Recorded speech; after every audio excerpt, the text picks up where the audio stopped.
Hello, happy Thursday night.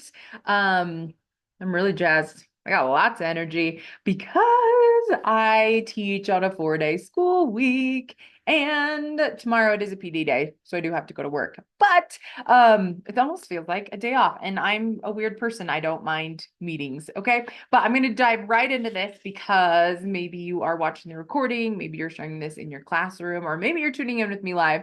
But I had this kind of like epiphany a few weeks before Christmas break, and I shared this phenomenon with my students. And now that we started a new semester, with it being a new year, I got a new set of students. I actually started my year explaining this to the kids, and I hope it's helping them kind of like lock in, help them make better decisions. Okay, so I am a high school math teacher. This is my 8th year teaching. And let's see, when I first started teaching, I taught 7th grade math and 8th grade science. I did that for 2 years. And then I moved up to the high school. And I have majorly taught geometry and algebra 2. So those in our school district are 10th and 11th grade maths if you're on track. Normally, a regular student will come in 9th grade and take algebra 1, 10th grade they'll take geometry, 11th grade they'll take algebra 2, and then if they want to continue their math, we do have an algebra 3 or pre-calc or a calculus class depending on their level. So me teaching geometry and algebra 2 is normally 10th and 11th grade. Well, this year, this semester, actually, I get to just teach algebra 2 and advanced algebra 2 and then algebra 3. Okay, so I have one of each course because we do an accelerated block schedule. So I only have 3 classes. Each one's a little bit different. So regular algebra 2, advanced algebra 2, and algebra 3. Now, whether you're a high school teacher, whether you have a high school student, I feel like this concept that I'm going to talk about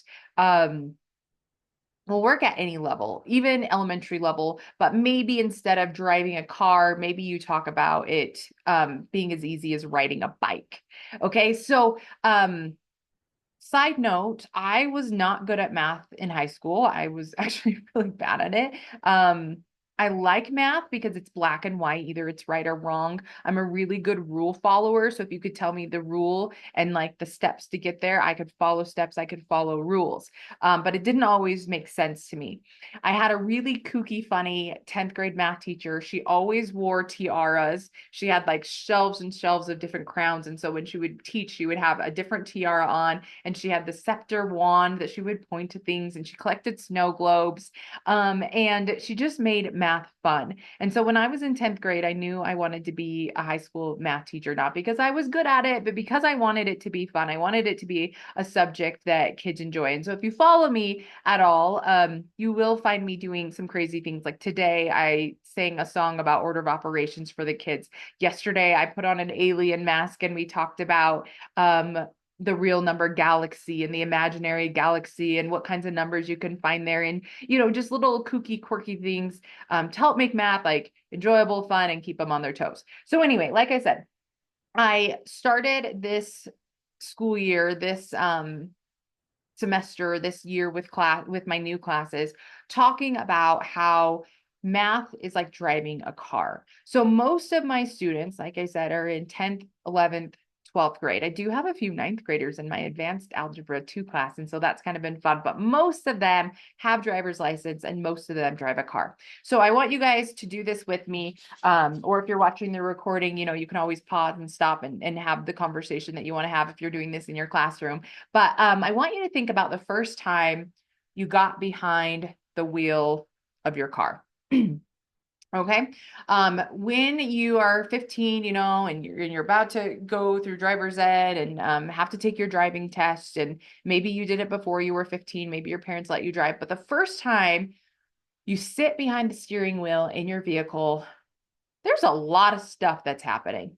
Okay. So just like think about all of the different things that you have to think about when you are first learning to drive a car.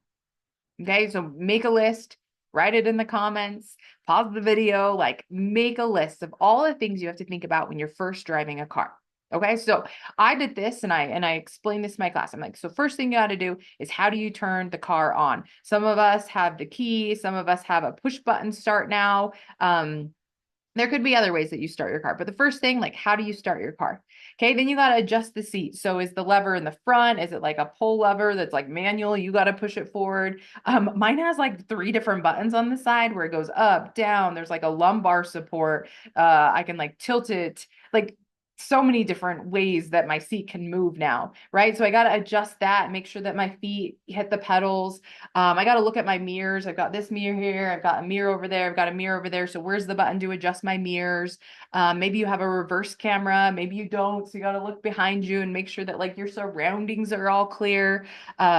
Before you start driving, you definitely want to figure out where's your turn signals. Okay, is it on? Is it here? Is it somewhere else? I feel like most cars it would be on the left-hand side. So maybe that's just second nature. But how about window wipers? Sometimes it takes me forever to find a window wiper and I don't figure out where it is if I'm driving somebody else's car. And all of a sudden it's like raining or snowing. I'm like, where is it? You know, is it a little spin? Is it a lift? Is it on this side? Is it a button that you push? Do you not have to do anything because you have sensors? Let's talk about how you move it into reverse. So maybe you have a stick that's down here. Okay, or maybe you have one that's on your steering wheel. Mine's like a push button now. You got to know where the radio is. You got to know the heating and air conditioning, like where are those buttons? Um, anyway, you get my point, right? Like when you get behind the car, it's not just drive. There are a lot of things that you got to think about. Okay, so then you decide to drive, and then you got to figure out which one's the gas, which one's the brake, which luckily that's pretty consistent. And if you have a manual, what are you supposed to do with that clutch? Now you're driving 2 feet, so you even have more to think about. You know, different brakes are touchy. So, like, what's the pressure that you have to put on the brake to be able to stop? And how early do you have to stop before you get to a stop sign or stoplight? When should you turn your blinker on when you're going to make that turn? Um, Stay in your lane. How about your speedometer? Okay. Back in the day, my speedometer, like it was not a digital speedometer. Is that what you call it? An odometer? I don't know.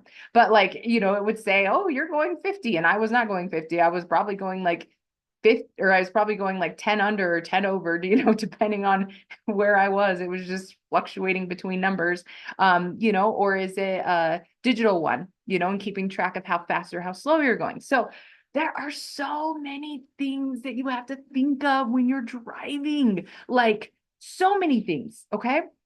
And then what happens, the more you drive, the easier it becomes, and things just become second nature. And I'll tell you, you guys, on a Thursday after a 4-day school week, I get in my car, and before I even realize what's happened, I'm home. I don't even remember if I stopped at the stop sign. I mean, I figure I did. You know, I don't even know what cars I saw on the road. I don't even know what songs were on the radio. I don't know what the weather was like. Like I don't know anything because I got in the car and it's basically like self-driving home because I've done it so much. I'm familiar with the road. I'm familiar with my car. I don't have to think about anything while I'm driving. Okay, so if you can relate to that, drop it in the comments. Say, yes, I understand what you're saying. When it comes to driving a car, the first time you drive it, it is overwhelming. There's a lot to think about, but the more you drive it, the easier it becomes, and there's less things to think about. Okay, so I relate that to math. Okay, because math, honestly, maybe it's just because I'm a math teacher now and I've done it for so long, but like math makes sense. Math is actually really easy when you've practiced all of the little things and you understand all of the little things. So then when you're driving your math mobile, it can just become second nature to you. Okay, so like I said, I'm teaching Algebra 2. And Algebra 2 uses a lot of Algebra 1 concepts. And so here's what I noticed, okay? Because I taught Algebra 2 last semester as well.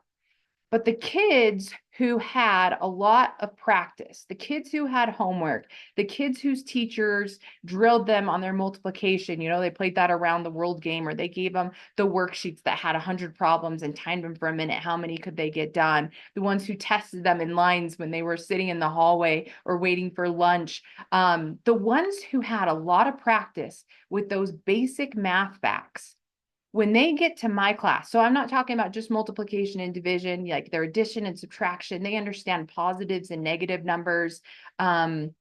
They understand inverses, like addition and subtractions are inverses of each other, multiplication and division are inverse. Like they have those basic math facts, and they're in their head and they're pretty solid. So when I pull them out and they get refreshed, then they just know it. Okay. That's like them getting in the car and they're like, okay, I haven't driven in about a week, or I haven't driven, maybe in a month. Maybe their older siblings have been driving them around, but like it's their turn to run to the grocery store. And so they hop in the car, quick refresh. Okay, I've got this. They're not very nervous when they're driving. Okay. So the more you practice your math facts, the easier things are going to become, right? And so then when I introduce a new concept, and that's like them getting into like a new car. So they're used to driving their car. Okay. I'm used to driving my car. But when I jump in my husband's truck, then it's like, okay, here's how you start it. This one's going to be a key start opposed to yours that's a push button. In order to do the window wipers, you're just going to push back on this bar instead of spin something. Okay. But other than that, everything else is the same. Everything else is in the same place. Okay. So like for me, I don't have to think too much. I mean, there's a couple things I have to think about. Like I'm sitting up higher in the truck than I am in my own car. The back's a little bit longer than it is in my car. So I have a few adjustments. I have a few things that I have to think about. But driving the truck is pretty easy for me because I already have these pieces in place that I practiced. And so what happens in math is when I introduce a new concept, those people who have the good skill they start out a little bit slow, they start out a little bit cautious, but then they're able to pick up like it's no thing. Okay. Now, the ones who don't have the skills, the ones who haven't been practicing driving, who still have a lot of things to think about, now when they get in this new vehicle, they have to think about everything still on top of the new things that I'm teaching them. So then when I ask them a question, they're flabbergasted, they're overwhelmed, they can't find the answer. They have to go through this whole process until they can get to the answer, which is why they're slower, which is why their homework takes longer, which is why they don't really love math. Okay. So I was like so jazzed when I thought about this. Okay. And now I'm teaching Algebra 3 where there are new concepts.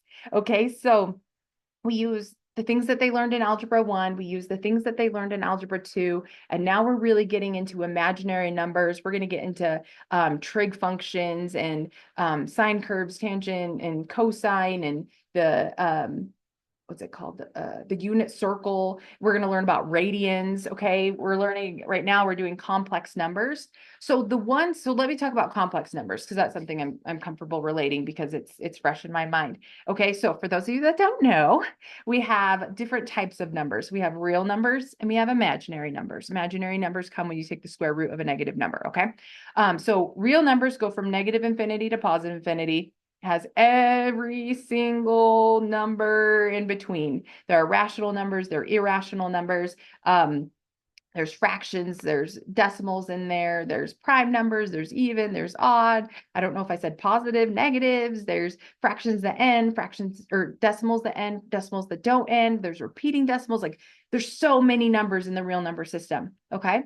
And the imaginary numbers has all of the numbers that are in the real number system, but they have an I associated with them.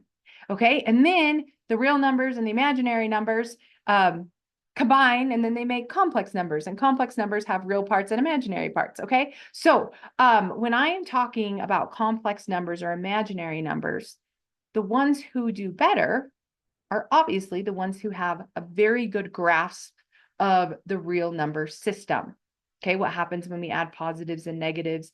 What happens when you have decimals, and what are the rules, and what are the rules to fractions, and polynomials and those kinds of things. So then when I incorporate imaginary numbers, how does that look? And that makes me think of, I'm driving my car. I'm driving my real number car. It's something I'm comfortable with. I've done forever and ever and ever. So like I'm driving my real number car like a boss. Okay, so now it starts snowing. How is that going to change up my driving? I know for me, when it starts snowing, it makes me very anxious. It makes me overwhelmed a little bit. I'm driving slower. Okay, what are some things I have to adjust? I have to adjust my stopping. Okay. I'm not going as fast. So I'm keeping an eye on my speedometer. Okay. But those are the things that, and then I'm like definitely aware of where I'm at and what the road condition are and like the people around me. Right. So I'm going to use everything that I already know when I'm driving this car, but I've got to slow down and I've got to take more time. And so that's what happens when you're so used to driving or understanding in the real number system. You have a very good concept of that. And then I'm like, okay, we're going to take everything that you know about the real number system and now I'm going to apply it to imaginary numbers. Okay, so that's you all of a sudden it's snowing, and now you've got to drive a little bit slower. Now you've got to think a little bit before you just answer because this is a little bit new. It's a little bit scary. It's a little bit unfamiliar, right? And so those people who didn't have a full understanding of the real number concepts, and then I add in imaginary numbers, how are they feeling? That's like getting in a rental car that's not even the same brand as your car and you're like freaked out because you can't crash this thing and the weather is horrible, and so how are you going to do in math class? Well, you're not going to do very well because you haven't done the practice. You don't have the information that you need to have. Okay, so this was just like an aha that I had. So if you want to get better at math, okay, maybe you have a student, maybe you're a teacher who wants to help your students get better at math, okay? And like I said, if you've got elementary school, so maybe you want to talk about compare this to riding a bike. Okay, so you ask your class, how many kids in here can ride a bike? Okay, when you're riding a bike, what are some things that you have to think about? Okay, you have to think about your balance. You got to think about your brake. How do you stop? Do you hit the wheels backwards or do you have a brake on the front? And do you have two brakes on the front? Which brake goes to the front and the back? And does it matter which one you use? Do you have gears? 1 to 5 on this side, 1 to 10 on that side. What's the purpose of those? When should you use them? Anyway, there's so many different things that you could think of, like when you come to riding a bike. So anyway, if you've got students, if you've got kids in school, if you're a teacher, have them think about this. And I am referring back to this. I'm going to refer back to all year long because I ask questions. I give homework. We do bookets. We do Kahoots. I give individual practice for them to do in class that I walk around and check. And I ask, if you have questions, let me know. I do partner work. I do stations. And what happens a lot of the times is kids pretend like they're listening, but they're not listening. It's in one ear, it's out through the other. I'm asking questions, asking for verbal responses, and they're just looking around like this, waiting for somebody else to answer. And every single time I ask a question, give a homework assignment, plan an activity, even do examples in class, I'm doing it to help you get better at driving your car. And if you choose not to practice, if you choose not to do the work, if you choose not to get good at the little things, then when they become big things, you're going to be completely lost and it's not going to feel good. So I always tell my students, I'm like, don't be that person. I'm trying to keep things moving. I'm trying to keep things exciting and engaging. Like I said, we're singing songs. I'm acting out things. We're doing different stations and activities to try to make it fun, not to make you hate your life, but because I want you to have the practice that you need so that way math can be fun, math can be easy, math can be as simple as you driving your car. So I hope that this maybe helped the light bulb click on, maybe is helpful for somebody. So feel free to share the video. And if you have other ideas that kind of popped into your head while I was talking about this, I would love to hear them. So make sure you either comment them below or send me a personal message. I would love to hear. All right, I'm going to hop off of here and I hope that you guys have a wonderful day. And for me, a good weekend. All right, see you later. Bye.